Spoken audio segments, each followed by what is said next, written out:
बिस्मिल्लाहिर्रहमानिर्रहीम। माशाल्लाह से आपने फिजिकल क्लियर कर लिया है पैरा फोर्स का, तो ही आप मेरा लेक्चर देखने आए हैं। आप इन्फोर्समेंट ऑफिसर या इन्वेस्टिगेशन ऑफिसर के लिए तैयारी कर रहे हैं या दोनों के लिए तैयारी कर रहे हैं, ठीक है। तो आपको खुश आमदीद। मेरा नाम सादिक इकबाल और आज हम स्टार्ट करने लगे हैं पैरा की कंप्लीट प्रिपरेशन, जो कि आपको इसी चैनल पे इंशाल्लाह हर एक दिन छोड़ के दूसरे दिन लेक्चर मिलने वाला है और एक कंप्लीट जो है स्ट्रेटजी के साथ हम तैयारी करने लगे हैं। और इंशाल्लाह आपने YouTube पर बहुत सारे वीडियोस देखी होंगी, लेकिन मैं समझता हूँ कि आपको इस तरह की एक कंप्लीट फुल फ्लैज वीडियोस नहीं मिलने वाली YouTube पर, ठीक है जी। तो हम थोड़ा सा पहले बात करते हैं पैरा की प्रिपरेशन के ऊपर, इसका जो है स्ट्रेटजी क्या होगी, ठीक है। उसके बाद हम अपना जो है पहला लेक्चर का आगाज करते हैं बगैर टाइम जाए किए, ठीक है जी। तो सबसे पहले अगर हम बात करें तो एक्ट, CRPC और कॉन्स्टिट्यूशन, ये हमारा तकरीबन 10% पोर्शन है इसका, लेकिन ये सिर्फ रिटर्न के लिए नहीं है, ये इंटरव्यू के लिए भी है। क्यों? क्योंकि जब आप इंटरव्यू में अपेयर होंगे तो आपसे ज्योग्राफी के बारे में या इंग्लिश, मैथ, इन चीजों के बारे में नहीं पूछा जाएगा, बल्कि वहां से आपको जॉब डिस्क्रिप्शन के बारे में पूछा जाएगा, आपसे लॉज पूछे जाएंगे या सेक्शंस पूछे जाएंगे, या आपको पता है कि आपने जॉब में करना क्या है। तो इसका मतलब ये 10% जो है सिर्फ रिटर्न पर्सपेक्टिव से नहीं बल्कि इंटरव्यू के लिहाज से भी आपको बहुत जरूरी है। तो आपने इसको सही तरीके से तैयार करना है मेरे साथ इंशाल्लाह, जो कि आपको 3 से 4 लेक्चर में ये चीजें कवर होने वाली हैं। उसके बाद ये इंटरव्यू जो है कोई ऐसा मरला नहीं है कि आप शॉर्टकट ढूंढ के तैयार कर लें। यकीन करें, अगर आप रिटर्न की अच्छे तरीके से तैयारी करते हैं तो आपको इंटरव्यू में अच्छे मार्क्स मिलने वाले हैं। और इंटरव्यू जो है टोटल गेम चेंजर माना जाता है, ठीक है। और अगर आप कमीशन की बात करें तो आप जब तक डीपली अच्छे तरीके से स्टडी नहीं कर चुके, आप MCQs को या थोड़ा बहुत रट्टा लगा के या तुक्के लगा के पास कर आते हैं, लेकिन इंटरव्यू में आपको रहा किया जाएगा। तो उसके बाद हम बात करते हैं पंजाब और जीके जियोग्राफी की, ठीक है, जो कि हमारा तकरीबन 25% पोर्शन जो है जियोग्राफी, जनरल नॉलेज और पंजाब के ऊपर है, जो कि बहुत अच्छे तरीके से इसी चैनल पे इंशाल्लाह आपको हर रोजाना की बुनियाद पे वीडियोस मिलने वाली हैं और आप मेरे साथ प्यार करने वाले हैं, बल्कि सीखने वाले हैं। याद करना हमारा काम नहीं है, रट्टा लगाना हमारा काम नहीं है, ठीक है। ICT एक्ट्स, अगर हम बात करें ICT और एप्लीकेशंस की, जो हमारे पास एप्लीकेशंस हैं, AI है, ChatGPT है, इसके बारे में तकरीबन जो 20% जो है कंप्यूटर वगैरह मिक्स करके, जिसमें हमारे पास MS ऑफिस का कंप्लीट पैकेज है, तो हम इस पे भी इंशाल्लाह कंप्लीट वीडियोस बनाने वाले हैं। EDS और मैथ, थोड़ा सा इन पे बात करते हैं कि ये भी हमारे जो है सिलेबस का हिस्सा है। उर्दू और इस्लामियात के अलावा तकरीबन PPSC वाला सिलेबस है जनरल, लेकिन जो हमारे पास पाकिस्तान जो वर्ल्ड की बात करें तो उससे ज्यादा पंजाब पे फोकस किया गया है, और जो इस्लामियात और उर्दू को उन्होंने माइनस किया है और उसकी जगह पे एक्ट, CRPC और कॉन्स्टिट्यूशन को ऐड किया है।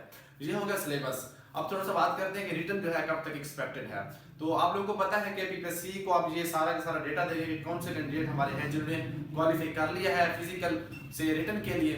तो डेटा जो है PPSC के पास जाएगा, उसके बाद PPSC एक पूरा सिनेरियो जैसे तैयार होता है वो तैयार करने के बाद एप्लीकेशन रिसीव करेगा, एप्लीकेशन अप्लाई करने के लिए, यानी आपका ये सारा जनवरी जो है तकरीबन चला जाएगा इस प्रोसेस में। अगर जनवरी में एप्लीकेशन स्टार्ट होती हैं, 10 से 15 दिन होंगे आपको अप्लाई करने के, मतलब फरवरी में जाके PPSC के पास डाटा आपका पहुंचेगा कि आप किन किन कैंडिडेट ने क्वालिफाई किया है और किस कैंडिडेट ने रिटर्न का टेस्ट देना है। तो तकरीबन राउंड अबाउट 1 मंथ तो PPSC को रिक्वायर्ड होता ही है, ठीक है। तो PPSC 1 महीने तक, यानी फरवरी का एंड जो है इंशाल्लाह कि हमें फरवरी का एंड तक टाइम मिलने वाला है। अगर जल्दी भी हुआ तो फरवरी 20 के बाद पेपर होगा, ठीक है। यानी हमारे पास 1.5 मंथ से तो ज्यादा ही है, 2 मंथ कह लें आप, ठीक है। तो मार्च के ज्यादा चांसेस हैं और माह रमजान आने वाला है। PPSC टोटल अनएक्सपेक्टेड है, आपको पता है, लेकिन अगर आप रोजाना की बुनियाद पे आज से अच्छे तरीके से तैयारी स्टार्ट कर देते हैं तो इंशाल्लाह आप अच्छे तरीके से पेपर को क्रैक करने वाले हैं। तो स्टार्ट करते हैं आज से हम अपने एक्ट को, ठीक है जी। पैरा एक्ट को किस तरीके से हम लेकर चलेंगे ये आप देखेंगे हमारे साथ। पैरा एक्ट को स्टार्ट करते हैं और उसके बाद सारे जो सो ऑन इंशाल्लाह आपको लेक्चर मिलने वाले हैं, ठीक है जी। तो सबसे पहले हम स्टार्ट करते हैं एक्ट को। अच्छा, उससे पहले थोड़ा सा बात कर लेते हैं कि जो मेरा नंबर है ये दिया गया है, कोने पे लिखा हुआ है, ठीक है। और लेक्चर जो है ये आपको फ्री ऑफ कास्ट मिलने वाले हैं इंशाल्लाह कंप्लीट पैकेज के साथ। हाँ, अगर आप नोट्स वगैरह हासिल करना चाहते हैं और जो अपनी टेस्ट जो है टेस्ट की असेसमेंट करना चाहते हैं कि मेरी तैयारी कैसी है, क्या कंडीशन है मेरी, तो आप हमारे साथ WhatsApp पर रब्ता कर सकते हैं, ठीक है जी। तो उससे पहले हम ये बात कंप्लीट होगी, आप स्टार्ट करते हैं बगैर आपका टाइम जाए किए। तो अब हम स्टार्ट कर रहे हैं, लगे हैं एक्ट को। ये हमारे पास तकरीबन 29 पेजेस का एक्ट है, जिसमें हमारे पास 18 चैप्टर्स हैं और 82 सेक्शंस हैं, ठीक है। हम इसको साइड पर रखते हैं, ठीक है, थोड़ा सा अपनी जबान में इसको समझते हैं कि किस तरह से इस एक्ट को जो है हमने पढ़ना है, ठीक है। तो सबसे पहले एक्ट का पर्पस क्या है और इस एक्ट को बनाया क्यों गया है। बेसिकली ये फ्रेमवर्क है जिसके तहत जो रेगुलेटरी अथॉरिटी है इसने काम करना है कि किस तरह से इंप्लीमेंट करना है, ठीक है। तो सबसे पहले हम अगर एक्ट की बात करें तो इस पैरा एक्ट का मतलब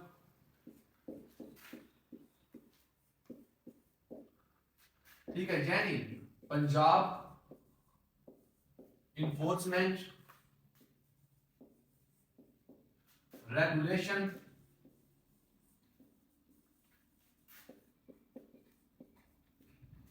एक्ट 2024। ठीक हो गया जी। अच्छा, पंजाब इन्फोर्समेंट रेगुलेशन एक्ट। अब ये एक्ट बेसिकली 82 हमारे पास इसके सेक्शंस हैं और 18 चैप्टर्स हैं, 18 चैप्टर्स और 82 सेक्शंस।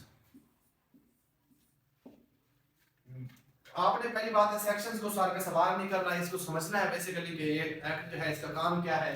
ठीक है, उसके बाद इसमें से कुछ ज्यादा वो नहीं करना कि आपने बर्डन अपने ऊपर सवाल कर लेना, बस आप नेचुरल तरीके से नोट करते जाना है और साथ साथ चीजों को अपनी जबान में लिखना है। ठीक है, तो सबसे पहले हम देखते हैं कि एक्ट जो है इसकी 3 डेट्स आपने याद रखनी है। पहली बात है अक्टूबर 2024 को याद रखना है।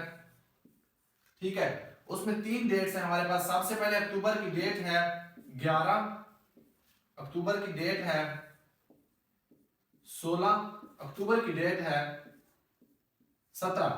ये 3 डेट कौन सी हैं? ठीक है जी, सबसे पहले असेंबली में पास हुआ एज अ बिल। ठीक है, असेंबली से एज अ बिल पास हुआ 11 अक्टूबर 2024 को। 16 तारीख को गवर्नर से असेंट हुआ, यानी गवर्नर से मंजूरी मिली। ठीक है, गवर्नर से असेंटेड हुआ। ठीक है, मंजूरी मिली 16 अक्टूबर को। 17 अक्टूबर को पब्लिश हुआ एज अ गैजेट। ठीक है, और पब्लिश होने के साथ ही ये क्या हो जाता है, लागू हो जाता है। कमेंसमेंट डेट जो इसकी है, आगाज जो है इसका, ठीक है, पब्लिश जैसे ही हुआ मतलब ये पूरे पंजाब पे लागू हो गया, आगाज हो गया। ठीक है, इसकी 3 डेट्स आपने याद रखनी है। 11 अक्टूबर को असेंबली से बिल के तौर पे पास हुआ, 16 अक्टूबर को ये गवर्नर से असेंट हुआ, जो मंजूरी मिली, और 17 अक्टूबर को एज अ गैजेट जो है ये पब्लिश हो गया, छप गया, शाये हो गया और पूरे पंजाब पे लागू हो गया। अब इसका जो है चैप्टर 1 जो है, उससे पहले ये मतलब थोड़ा सा इंट्रो दिया गया है इसका। उससे पहले है हमारे पास प्रीलिमिनरी का पहला जो हमारे पास चैप्टर है, उसमें हमारे पास 2 सेक्शंस हैं टोटल। ठीक है जी, उन 2 सेक्शंस में आपने सबसे पहले जो है इसका देखना है कि इसकी जो कमेंसमेंट डेट है जो मैं आपको बता चुका हूँ। ठीक है, एक्सटेंट इसका देखना है कि कहाँ तक ये लागू होता है। तो ये 2-3 चीजें हैं वो देखते हैं इसमें। ठीक है, और उसके बाद फिर डेफिनेशंस हैं। अगर आपको डेफिनेशंस या कोई चीज पोर्शन आता है पहले से तो आप उसको स्किप कर सकते हैं और नेक्स्ट चैप्टर में नीचे जो ऑप्शन दिए गए वहां से जा सकते हैं। ठीक, तो अब हम पहला जो है सेक्शन उसको देखते हैं। सेक्शन 1 में हमारे पास क्या है? सेक्शन 1 में हमारे पास है शॉर्ट टाइटल। ठीक है जी, उसके बाद एक्सटेंट। एक्सटेंट मतलब इसका दायरा। ठीक है जी, इसका दायरा जो है वो कितना होगा, ये कहां तक लागू होगा। इसका जो शॉर्ट टाइटल है यानी पेरा पंजाब इन्फोर्समेंट रेगुलेशन एक्ट। ठीक है, एक्सटेंट की बात करें तो ये पूरा पंजाब, होल पंजाब। ये सेक्शन 1 की हम बात कर रहे हैं, होल पंजाब। और अगर हम तीसरी चीज हमारे पास है जो कमेंसमेंट यानी आगाज, तो ये जो है इसका कब, 17 अक्टूबर, जो कि मैं पहले से बता चुका हूं। ठीक है, और ये कहां पे होगा, जब गैजेट पब्लिश हुआ तो ये सारे के सारे पंजाब के ऊपर क्या हो गया, लागू हो गया। ये हमारा टोटली जो है सेक्शन 1 है। ठीक है, सेक्शन 1 ओके हो गया जी। सेक्शन 2 की बात करते हैं। सेक्शन 2 में हमारे पास क्या है, डेफिनेशंस हैं सारी की सारी। तो डेफिनेशन जो है वो क्या है हमारे पास, सारे के सारे हम लिख लेते हैं जो जरूरी है। बेसिकली डेफिनेशन का मकसद क्या है, डेफिनेशन का मकसद है ताकि आप पूरे जब एक्ट को पढ़ रहे होंगे तो बार बार वो जो लफ्ज आएंगे, जिन लफ्ज का पूरा मतलब, अब बोर्ड की बात करें तो बोर्ड का मतलब होगा कि डिस्ट्रिक्ट लेवल पर, ठीक है, तो वो चीज दोबारा डिफाइन ना करनी पड़े, ताकि आपको पता हो चीजें। हम पहले ये भी उसमें समझा लेते हैं। ठीक है, मैं पहले लिख लेता हूँ, उसके बाद सारे में समझा देता हूँ। ठीक है, तो ये हमारे पास अब डेफिनेशंस की हम बात करते हैं। ये सेक्शन 2 जो है पहले चैप्टर का, उसमें डेफिनेशंस जो है जो बताई गई हैं, जो मैं आपको बता देता हूँ जल्दी से। ठीक है, आपने इनको समझना है बस, ये और ज्यादा कुछ नहीं है इंशाल्लाह। अच्छा, ये एक्ट जो है बेसिकली डेफिनेशन में बताया गया है। एक्ट, एक्ट का मतलब क्या होगा, तो एक्ट का मतलब होगा कि जो पेरा एक्ट दिया गया है 2024 का, सिर्फ उसी की बात हो रही है, ना यहाँ पे किसी कॉन्स्टिट्यूशन की बात हो रही है, ना किसी और एक्ट की बात हो रही है। सिर्फ और सिर्फ जब भी आपको पेरा में, इसकी प्रिपरेशन में, इसके पेपर में जहां भी कहीं पढ़ते वक्त एक्ट नजर आएगा तो मतलब 2024 एक्ट। ठीक हो गया जी। अथॉरिटी, अथॉरिटी का मतलब है कि यही रेगुलेटरी अथॉरिटी जो इसको बनाने वाली अथॉरिटी है, इसकी बात हो रही है। ठीक है जी, पंजाब इन्फोर्समेंट रेगुलेटरी अथॉरिटी की बात हो रही है। अंडर सेक्शन 3 अथॉरिटी कौन सी अथॉरिटी जो कि इस सेक्शन के उसमें अंडर सेक्शन 3 जो बताई गई है वो अथॉरिटी, जो आप नेक्स्ट जाके पढ़ने वाले हैं इंशाल्लाह। ठीक है। एम्प्लॉय, एम्प्लॉय यानी कोई भी मुलाजिम जो होगा इसका, पैरा फोर्स का कोई भी मुलाजिम होगा, आप इन्फोर्समेंट ऑफिसर हैं, आप इन्वेस्टिगेशन ऑफिसर हैं, आप एम्प्लॉय हैं, अंडर सेक्शन 10। जब आप अंडर सेक्शन 10 को देखेंगे, इस एक्ट में जो अंडर सेक्शन 10 है इसको हम फिर मजीद डिटेल के साथ पढ़ेंगे। तो एम्प्लॉय को किस सेक्शन में बताया गया है, अंडर सेक्शन 10 के तहत एम्प्लॉय को डिफाइन मजीद किया गया है। यहाँ पे सिर्फ सेक्शन 2 के तहत हम डेफिनेशंस पढ़ रहे हैं। उसके बाद बोर्ड, बोर्ड का मतलब है district enforcement regulatory board, district enforcement regulatory board, यानी जिलाई लेवल पर जो बोर्ड होगा, जो कमेटी होगी कि उसका चेयरपर्सन कौन होगा, ठीक है, उसके मेंबर्स कौन कौन से होंगे, तो ये उस बोर्ड की बात हो रही है। जब भी बोर्ड का जिक्र आएगा इसका मतलब क्या होगा, इसका मतलब होगा कि डिस्ट्रिक्ट लेवल पर district enforcement regulatory board under section 12। ठीक है, बोर्ड को हम इस एक्ट के 2024 एक्ट के सेक्शन नंबर 12 में हम देखेंगे कि बोर्ड जो है बेसिकली बोर्ड के अंदर कौन कौन से मेंबर हैं और क्या क्या चीजें हैं। ठीक है जी। कोड, कोड की जब भी बात आएगी तो मतलब CRPC, ठीक है, ये 1898 कोड ऑफ क्रिमिनल प्रोसीजर। ठीक है, जब भी कोड का लफ्ज आएगा तो कोड का मतलब क्या होगा कि CRPC कोड ऑफ क्रिमिनल यानी, ठीक है, प्रोसीजर एक्ट, उसकी बात है, 1898 की बात हो रही है। बेसिकली ये सेक्शन 2 के अंदर हम डेफिनेशंस पढ़ रहे हैं, लेकिन फर्दर जो इनको डिफाइन किया गया है, अब अथॉरिटी को सेक्शन 3 में डिफाइन किया गया मजीद। ठीक है, तो वो हम उसके साथ देखेंगे। एब्सोल्यूट ऑर्डर, ठीक है, एब्सोल्यूट ऑर्डर क्या होगा, एक होगी EPO, EPO मतलब ये जो बताया मैंने आपको, ठीक है, emergency prohibition order. Emergency prohibition order कौन सा होगा कि जब कोई विसल ब्लोअर जो होगा, अच्छा विसल ब्लोअर मैंने भूल गया हूं, ठीक है, वो नहीं लिखा, whistle blower WHISTLE, whistle blower. अब ये विसल ब्लोअर कौन होगा, ये वो बंदा होगा जो निशानदाही करेगा, जो बताएगा आपको, ठीक है, इन्फोर्समेंट ऑफिसर को बता सकता है, इन्वेस्टिगेशन ऑफिसर को बता सकता है, SDEO को बता सकता है, हायरिंग ऑफिसर को बता सकता है कि क्या हो रहा है, जहां पे स्टेट प्रॉपर्टी के ऊपर कब्जा है, जहां कोई बंदा जो है वो इलीगली जो है ऑक्युपाइड किया हुआ है, उसने ऑक्युपाई किया हुआ है स्टेट प्रॉपर्टी को, तो विसल ब्लोअर।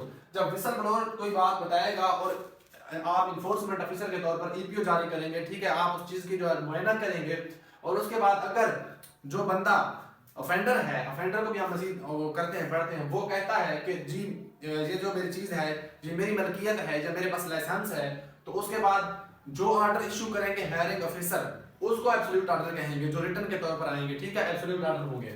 उसके बाद custodian of property, state property. Custodian of state property का मतलब कि कोई ऑफिसर जो इसको मेंटेन करेगा, जो गवर्नमेंट के मामलात को मेंटेन करेगा, यानी आप इन्फोर्समेंट ऑफिसर हैं, आप SDEO हैं, आप इन्वेस्टिगेशन ऑफिसर हैं, जो इस सारे को मेंटेन करेंगे, मैनेज करेंगे, वो आप क्या है, एम्प्लॉय जो है कस्टोडियन ऑफ स्टेट प्रॉपर्टी हैं। ठीक है जी। उसके बाद डिस्ट्रिक्ट, डिस्ट्रिक्ट की जब बात होगी तो डिस्ट्रिक्ट जो है लैंड रेवेन्यू एक्ट 1967 के तहत जो डिफाइन किया गया डिस्ट्रिक्ट को, डिस्ट्रिक्ट की डेफिनेशन वही है, यानी इस पैरा एक्ट में जो डिस्ट्रिक्ट है, यानी जो बाउंड्रीज बताई गई हैं, जो लिमिट्स बताई गई हैं, जो पॉपुलेशन बताई गई, जो भी चीजें बताई गई हैं लैंड रेवेन्यू एक्ट 1967 में, वही चीज जो है डिस्ट्रिक्ट वही है।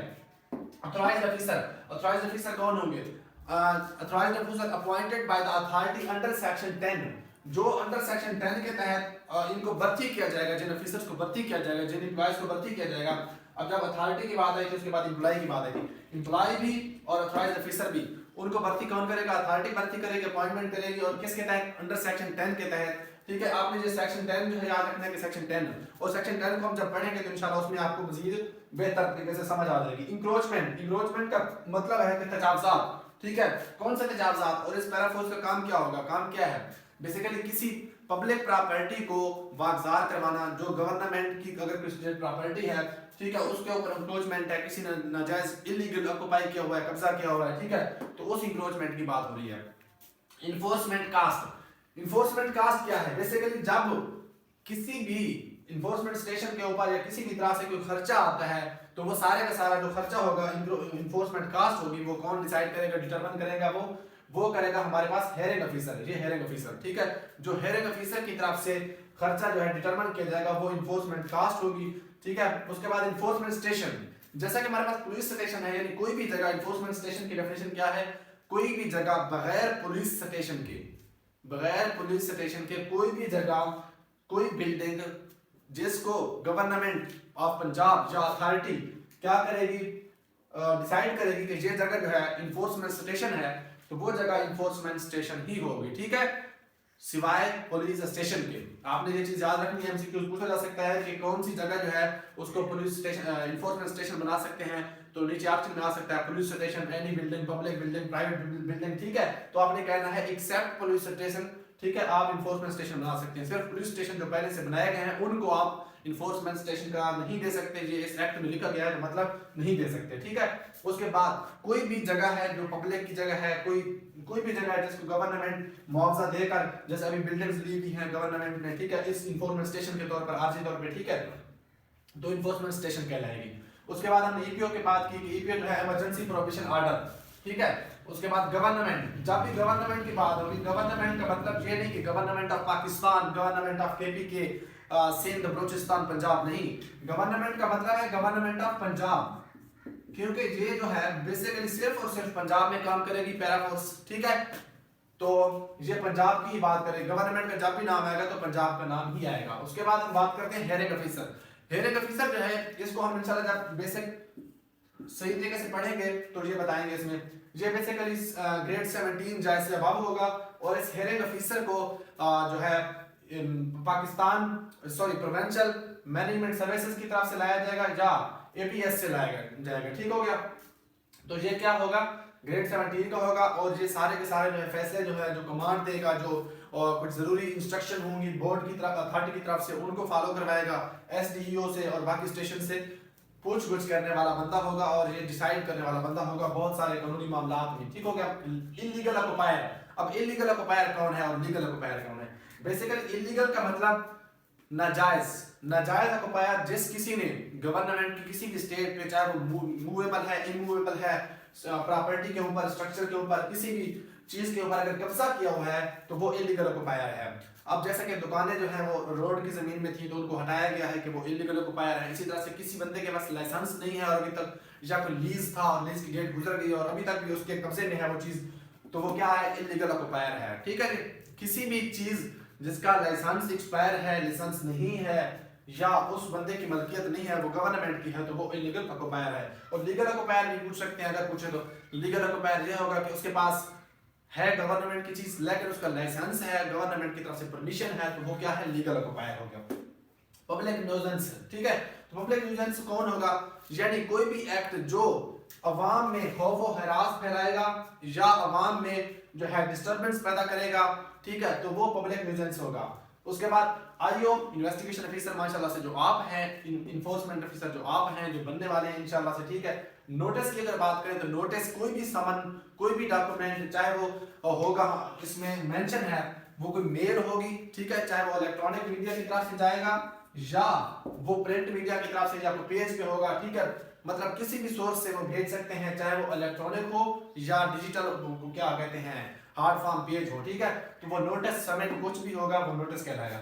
उसके बाद ऑफेंस, ऑफेंस का मतलब जुर्म, जो कि इस एक्ट के तहत, चाहे आप रूल्स की खिलाफवर्जी कर रहे हैं, ट्रैफिक पुलिस की, आपने चाहे हेलमेट नहीं पहना हुआ, आपके पास लाइसेंस नहीं है, वो यहाँ पे ऑफेंस नहीं है, ठीक है, वो ट्रैफिक वालों के लिए ऑफेंस है। अगर आपने किसी को भड़का दिया है, अल्लाह न करे, ठीक है, तो वो जो है वो क्या है, वो पंजाब पुलिस ने देखना है, वो आपका काम नहीं है, वो आपके लिए ऑफेंस नहीं है। आपने कहा ठीक है भाई, ठीक है, तो ऑफेंस का मतलब अकॉर्डिंग टू एक्ट पीरा एक्ट 2024, जो भी चीज जो इस पब्लिक न्यूजेंस की बात है या कोई स्टेट प्रॉपर्टी के ऊपर कब्जा है, इलीगल ऑक्युपायर हैं आप, तो वो आपने ऑफेंस किया है, ठीक है। आपके नजर में, इनकी नजर में सिर्फ वो ऑफेंस है, बाकी ऑफेंस कुछ भी नहीं है, ठीक है। ऑफेंडर, ऑफेंडर कौन है, आपने किसी का कोई नुकसान कर दिया है, वो आप ऑफेंडर नहीं है यहाँ पे, ठीक है। आप इनकी नजर में सिर्फ ऑफेंडर हैं अगर आपने स्टेट प्रॉपर्टी के ऊपर कब्जा किया हुआ है, आपने कोई लाइसेंस की वायलेशन की है या किसी भी स्टेट प्रॉपर्टी के खिलाफ आपने एक्ट किया है, तो तब आप ऑफेंडर हैं, अदरवाइज आप ऑफेंडर नहीं हैं, ठीक है जी। तो इनकी नजर में ऑफेंडर होंगे आप, जो इस एक्ट में बताया गया है, जो चीजें वजाहत की गई, जो हम आगे पढ़ने वाले हैं इंशाल्लाह वन बाय वन, तो उसके तहत आप ऑफेंडर हैं, उसके अलावा आप ऑफेंडर नहीं हैं। उसके बाद प्रोसिक्यूटर कौन है, प्रोसिक्यूटर यानी जो इनकी कानूनी मदद करने वाला होगा, ठीक है, प्रोसिक्यूशन डिपार्टमेंट से एक बंदा जो सब डिवीजन में ये हायर करेंगे, ठीक है, गवर्नमेंट अथॉरिटी हायर करेगी, वो प्रोसिक्यूटर होगी।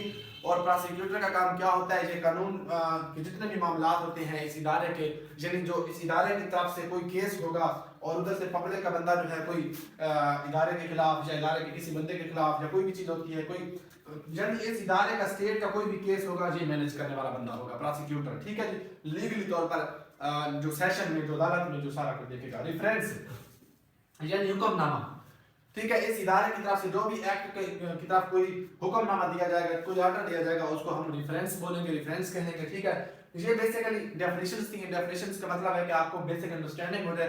अब हम फर्दर इंशाल्लाह सेक्शन 3 की तरफ जा रहे हैं और सेक्शन 3 में देखते हैं जी, आपने स्क्रीनशॉट लेना है, लिखना है, लिख लें।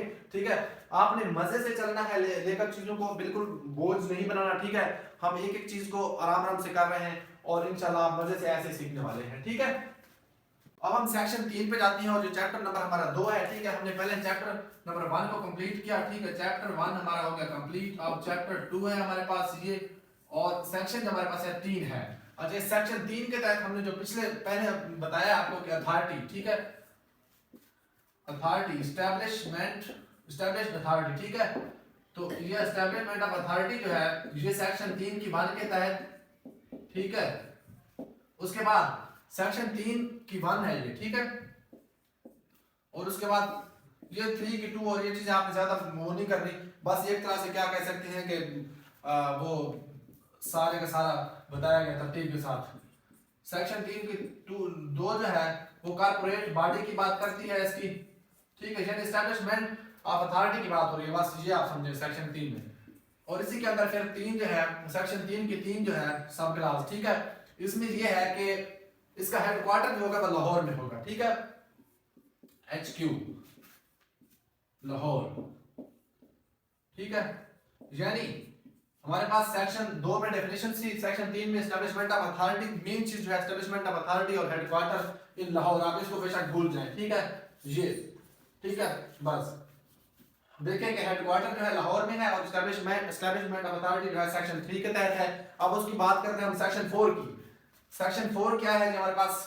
सेक्शन 4 बेसिकली यानी ये हेडक्वार्टर लाहौर हो गया, यहां पे चल लेते हैं फिर भी लाहौर। अब हम सेक्शन 4 की बात करते हैं। सेक्शन 4 जो हमारा है इसका, सेक्शन 4 में है कि composition of authority, composition of authority.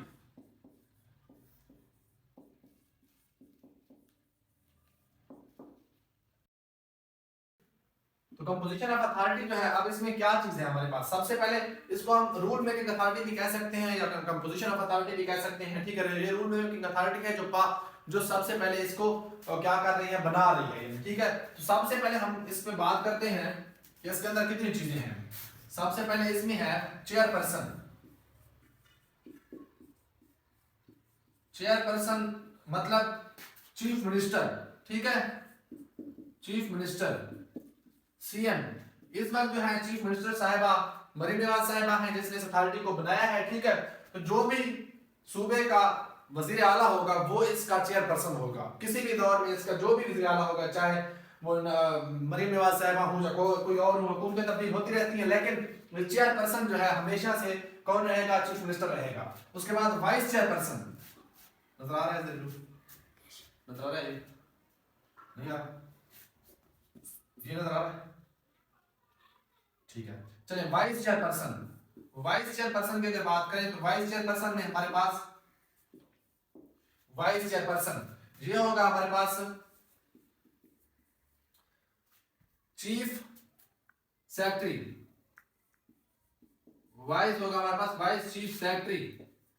ठीक है जी, जो चीफ मिनिस्टर का सेक्रेटरी होता है वही वाइस चीफ सेक्रेटरी होगा हमारे पास। ठीक है, यानी चेयरपर्सन के बाद जो अथॉरिटी होगी, अगर चेयरपर्सन इसको खुद मौजूद नहीं होगा तो वाइस चेयरपर्सन क्या करेगा? इसको लीड करेगा। और इसी तरह से फिर हमारे पास नेक्स्ट चीज होगी SMBR। ये हमारे पास मेंबर होगा। ठीक है, क्योंकि हम इस साइड पे अथॉरिटी के वो लिख रहे हैं इख्तियारात। मेंबर कौन होगा? SMBR यानी senior member board of revenue. Senior member of board of revenue. ठीक है, SMBR कौन होगा? मेंबर होगा इसका। उसके बाद और 5 मेंबर्स होंगे, ये डायरेक्ट हम 5 मेंबर्स लिख रहे हैं, ठीक है। 5 मेंबर होंगे 5 डिफरेंट डिपार्टमेंट से, जैसे मेरे पास लोकल गवर्नमेंट होगा, ठीक है, उसका सेक्रेटरी होगा, 5 मेंबर सेक्रेटरी होंगे, सेक्रेटरी, ठीक है। 5 मेंबर सेक्रेटरी होंगे। ये कौन सेक्रेटरी होंगे? एक लोकल गवर्नमेंट का सेक्रेटरी होगा, एक फिनांस डिपार्टमेंट का होगा, ठीक है। इसी तरह से एक रेवेन्यू का होगा, ठीक है। और इसी तरह से ये 4-5 है हमारे पास इसके क्या कहते हैं मेंबर्स होंगे जो इसके।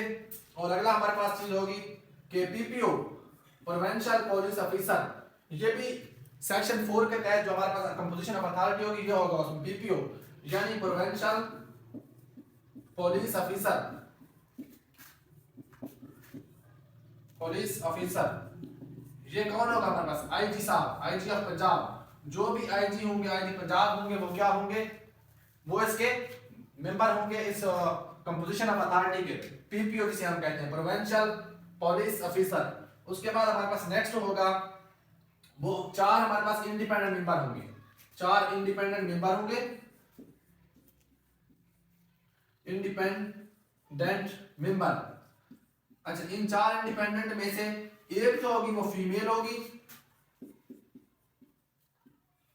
ठीक है, और 3 जो होंगे वो मेल होंगे, ठीक है। ये 4 इंडिपेंडेंट मेंबर होंगे। अच्छा, इनके बारे में थोड़ा सा ये कुछ क्वालिफिकेशन और कुछ डिस्क्वालिफिकेशंस हैं कि जो 4 इंडिपेंडेंट मेंबर होंगे इनके लिए क्या क्या क्वालिफिकेशन डिस्क्वालिफिकेशन है। सबसे पहले आपने ये चीजें जो है ज़हन नशीन करनी है, लिखने तो लिख ले साहब कि इनको 6 महीने पहले जॉब अगर कोई सरकारी होगी तो वो छोड़ चुके होंगे, ये सरकारी जॉब होल्डर नहीं होंगे, किसी भी पब्लिक उसके सर्विस के ओहदे पे नहीं होंगे, ठीक है।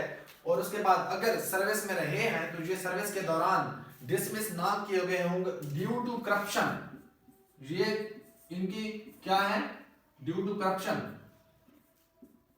ठीक है, कि ये ड्यू टू करप्शन इनको डिसमिस ना किया गया हो। ये उन 4 इंडिपेंडेंट मेंबर्स की बात हो रही है। उसके बाद ये मेंटली और फिजिकली फिट हो। उसके बाद इनका क्रिमिनल रिकॉर्ड ठीक हो कि ये किसी भी तरह से किसी केस में किसी भी क्राइम में मुलविस ना रहे हों, ठीक है।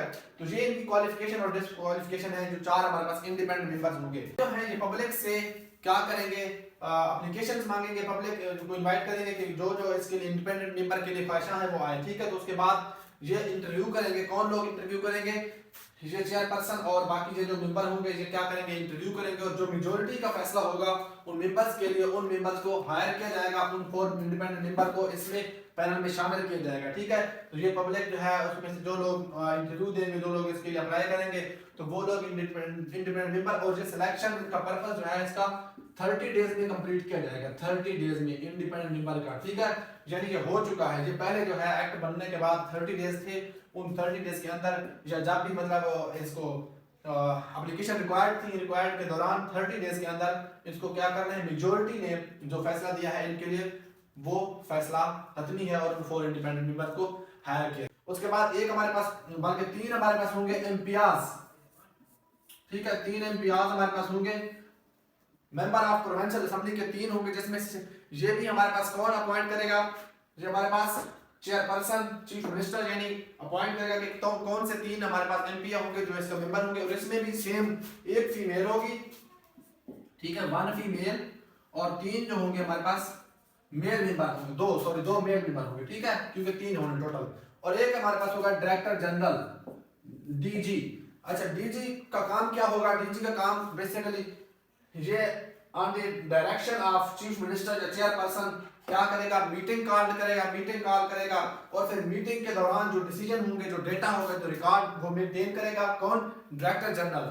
और इस डायरेक्टर जनरल जो है ये जो हमारे पास हायरिंग ऑफिसर होंगे या हमारे पास एसडीओज होंगे या इन्फोर्समेंट स्क्वाड होगा, वो हम आगे चलकर पढ़ने वाले हैं, उस सब को कमांड देगा, ठीक है। कौन ये कमांड कहां से लेगा? ये चेयरपर्सन से लेगा। और ये काम इसका क्या होगा? मीटिंग के जो मिनट्स होंगे वो रिकॉर्ड करेगा, ठीक है। उसके बाद जितना मीटिंग में जो डिसीजन किया जाएगा उसको रिकॉर्ड करेगा, और जो मीटिंग के दौरान डिसीजन किया जाएगा उसको फिर मजीद इंप्लीमेंट के लिए चीफ मिनिस्टर के, चेयरपर्सन के कहने पर इंप्लीमेंट करवाएगा, ठीक है। ये डीजी का काम होगा। अच्छा, मीटिंग के लिए 1/2 ऑफ कोरम जो है जरूरी है कि अगर ये 17 लोग हैं तो 17 में से 9 का होना जरूरी है, तब ही मीटिंग होगी, और जब कोई रूल पास होना होगा तो वो होगा। और अगर कोई डिसीजन है, कोई पॉलिसी है, उसको बनाना है, तो उसके लिए रूल क्या है, उसके लिए ये है कि 1/2 ऑफ मेंबर्स को मेजॉरिटी होना चाहिए। लेकिन कोई एक्ट पास करना है या इसमें कोई चेंजेस करनी है, अमेंडमेंट करनी है, तो वो मेजॉरिटी मेंबर्स को देखा जाएगा, ठीक है, मेजॉरिटी को। ठीक हो गया, ये यहां तक क्लियर हो गया कि हमारे पास ये रूल मेकिंग अथॉरिटी है। ये हमारा कौन सा था, सेक्शन 4 था। ये कंपोजिशन ऑफ अथॉरिटी हम कहेंगे, ठीक है, कंपोजिशन ऑफ अथॉरिटी। एक चीज आप नोट फरमा लें कि ये जो सेक्शन 4 है, सेक्शन 4 के बाद मैंने जो बताया है ना, इसका 4 इंडिपेंडेंट मेंबर्स का, 4 इंडिपेंडेंट मेंबर्स, ये सेक्शन हमारे पास 5th है, ठीक है, कि 4 इंडिपेंडेंट मेंबर जो है इनकी जो रिक्रूटमेंट होगी, इनको हायर करने में, ये सेक्शन हमारे पास 5th सेक्शन है, ठीक है, 5वां सेक्शन है दूसरे चैप्टर का। ठीक हो गया। उसके बाद हमने जो बात की है इसकी क्वालिफिकेशन और डिस्क्वालिफिकेशन की, इन्हीं 4 इंडिपेंडेंट मेंबर्स की क्वालिफिकेशन और डिस्क्वालिफिकेशन जो है मैंने बताई है, जो वो हमारे पास सेक्शन जो है 6 है, ठीक है, क्वालिफिकेशन और डिस्क्वालिफिकेशन ये 6 है, ठीक है, सेक्शन 6 ऑफ द कॉन्स्टिट्यूशन या हमारे पास सॉरी एक्ट, ये क्या डिफाइन करता है, ये क्वालिफिकेशन और डिस्क्वालिफिकेशन ऑफ इंडिपेंडेंट मेंबर्स की, ये आप लिख लें, ठीक है। उसके बाद हमारे पास जो मीटिंग होगी, जो मैंने मीटिंग का बताया है कि मीटिंग जो चेयरपर्सन है, ये मीटिंग और डीजी के बारे में जो बताया है, ये हमारा क्या है, सेक्शन 7 है। सेक्शन 7 में क्या कर रहे हैं आपने, चेयरपर्सन जो होगा ये मीटिंग को प्रेसिडेंट करेगा, और अगर चेयरपर्सन नहीं है तो वो क्या कर सकता है, वाइस चेयरपर्सन कर सकता है, या वाइस चेयरपर्सन के बाद चेयरपर्सन किसी को भी नॉमिनेट कर देगा तो वो क्या होगा, उसको प्रेसिडेंट कर सकता है। और मेजॉरिटी 1/2 होना जरूरी है मीटिंग के लिए, ठीक है। ये सेक्शन क्या है हमारा, सेक्शन 7 डील करता है मीटिंग्स के साथ, ये आप लिख लें। सेक्शन 4 तो मैंने बता दिया कंपोजिशन ऑफ अथॉरिटी है। सेक्शन 5 जो है ये 4 इंडिपेंडेंट मेंबर्स को किस तरह सिलेक्शन पैनल सिलेक्ट करेगा, ठीक है, ये इनकी दरखास्तें जाएंगी, इनमें से फिर इंटरव्यूज होंगे, इंटरव्यूज में से जो मैक्सिमम जो इसकी मेजॉरिटी ऑफ द पैनल जो है क्या करेगा, इसको उस पे डिसाइड करेगा, और एग्री होंगे तो उन 4 इंडिपेंडेंट मेंबर्स को हायर किया जाएगा इसके लिए, अथॉरिटी के लिए, कंपोजिशन ऑफ अथॉरिटी के लिए। उसके बाद हमारे पास नेक्स्ट चीज क्या है, 5th के बाद 6 में हमारे पास क्वालिफिकेशन, फिर इनकी जो क्वालिफिकेशन और डिस्क्वालिफिकेशन है वो कौन कौन सी हैं, ठीक है। उसके बाद हमारे पास 6 के बाद 7 है। 7 जो है, 7 का मैंने बता दिया है कि 7 मीटिंग्स के बारे में है, ठीक है, सारा का सारा 7 मीटिंग के बारे में है कि मीटिंग में कौन कौन सी चीजें, और मीटिंग के जो मिनट होंगे, मीटिंग का जो रिकॉर्ड होगा वो कौन मेंटेन करेगा, डीजी मेंटेन करेगा, ठीक है। ये आपने सेक्शन 7 तक करना है। बेसिकली आपको चीजों का कांसेप्ट पता होना चाहिए, और फिर जैसे ही आपको चीजें क्लियर होंगी आपके माइंड में एक तरह से एक बल्क में सारी चीजें इंशाल्लाह बेहतरीन तरीके से याद हो जाएंगी, तो आपको सेक्शंस एक बार देखने पड़ेंगे और आपको सारे के सारे सेक्शंस याद। ये 7 तक हमारा हो गया। हम नेक्स्ट जो है वो 8 को देखते हैं, ठीक हो गया जी, इसको अरेंज करते हैं, ठीक है। तो अब हम सेक्शन 8 की बात करते हैं। बेसिकली 8 हम पहले से पढ़ चुके हैं, ठीक है। सिर्फ आपको थोड़ा सा बताता हूं कि सेक्शन 8 जो है ये स्पेसिफिकली डीजी के बारे में है, ठीक है। Director general appointed by the, ठीक है, अथॉरिटी, और इसका काम क्या होगा मैं ऑलरेडी आपको बता चुका हूं। सिर्फ आपने ये याद रखना है कि सेक्शन 8 जो है ये डायरेक्टर जनरल जो है ये क्या है, सेक्शन 8 की तरफ से इसको अपॉइंट किया जाएगा, सेक्शन 8 के अंडर, सेक्शन 8, ठीक है, under section 8 of the act appoint the director general. और डायरेक्टर जनरल का काम क्या होगा, बेसिकली मैं ये सारा आपको पहले बता चुका हूं कि ये जो है मीटिंग कॉल करेगा, और जो सेक्रेटरी का काम भी करेगा और मेंबर भी होगा, ठीक है, सेक्रेटरी का काम भी होगा इसका, ठीक है। सेक्रेटरियल जो होंगे वो भी परफॉर्म करेगा, ठीक है। 9 सेक्शन 9 क्या है जी, सेक्शन 9 जो हमारे पास है वो है बेसिकली कमेटीज के बारे में बात करता है, सेक्शन 9, ठीक है, सेक्शन 9। और सेक्शन 10 जो है ये सेक्शन 9, सेक्शन 10 बेसिकली ये पावर्स ऑफ द अथॉरिटी की बात करता है, ठीक है, पावर्स ऑफ अथॉरिटी। चलिए वीडियो को ज्यादा लंबा नहीं करते हम, आज के लिए मेरे ख्याल इतना ही काफी है। थोड़ा सा हम इसको सेक्शन 9 और 10 को भी देखेंगे, और सो ऑन इंशाल्लाह। इंशाल्लाह एक दिन छोड़ के दूसरे दिन आपको वीडियो मिलेगी। अगर आपने इस तरीके से कंप्लीट जो है हमारे साथ तैयारी करनी है और आना है, तो आप हमारे वीडियो को जो है लाइक करें, शेयर करें दोस्तों के साथ, और इस चैनल को सब्सक्राइब करें ताकि आपको वक्त से पहले वीडियो मिल सके। क्योंकि हमारे पास ये शॉर्ट टाइम है, इतना ज़्यादा आपके पास टाइम नहीं है कि आप चीज़ों को जो है डिले करें। एक दिन अगर छोड़ते हैं तो दूसरे दिन आपको भाग जाएगा और आपको टाइम नहीं मिलेगा। चीज़ें आपके लिए ये मैंने तैयार करके रख दी हैं, सिर्फ हांडी तैयार है, आपने क्या करना है जी, इसको खाना है, ठीक है। आपको ना लॉ पढ़ने की जरूरत है, ना आपको एक्ट पढ़ने की जरूरत है, आपको सिर्फ और सिर्फ अच्छे तरीके से लेक्चर क्या करना है, सुनना है और नोट करना है। अच्छा, ये जो चीजें मैंने आपको इंग्लिश से उर्दू में वो करके बताई और अपने तरीके से बताई है, आपने ये नहीं समझना कि मैंने कोई चीज आपसे खुद से बताई है। तो मैंने ये सारी चीजें लॉ के अंदर से ही बताई है, एक्ट के अंदर से बताई है। तो आपने हर एक चीज को नोट करना है, लिखना है, आपने नोट्स बनाने हैं, ताकि आप जब 70% आपका काम मुकम्मल रहता है जब आप नोट्स बना लेते हैं, ठीक है। तो नोट्स मेकिंग जो है ये सबसे इंपॉर्टेंट चीज होती है किसी भी उसके लिए, तैयारी के लिए, ठीक है। अच्छा, हमारे साथ अगर चलना है तो बने रहें और हमारे लेक्चर्स को ज़्यादा से ज़्यादा शेयर करें ताकि मैक्सिमम लोगों तक जाए और लोग इससे बेनिफिट हासिल कर सकें और हमारी जो मेहनत है वो हमें उसका रिवार्ड मिले आपके एक लाइक से और आपके एक शेयर से। ठीक हो गया, जज़ाकल्लाह खैर, अस्सलाम वालेकुम।